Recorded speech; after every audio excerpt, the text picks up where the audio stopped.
早餐吃什么好呢？当然得又健康又好吃。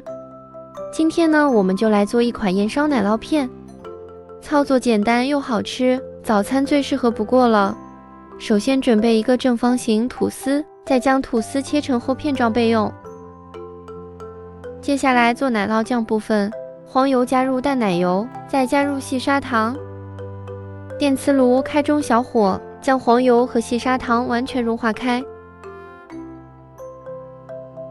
完全加热搅拌均匀后，再加入4片奶酪片，继续搅拌加热，加热到奶酪片完全融化开，放凉即可使用。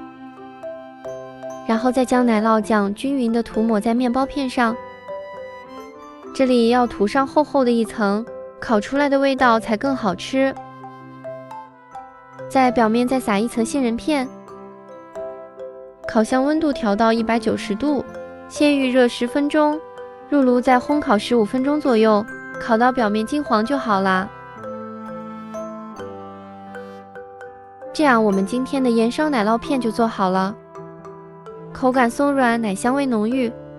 早餐吃完后，再来一杯牛奶就更完美了。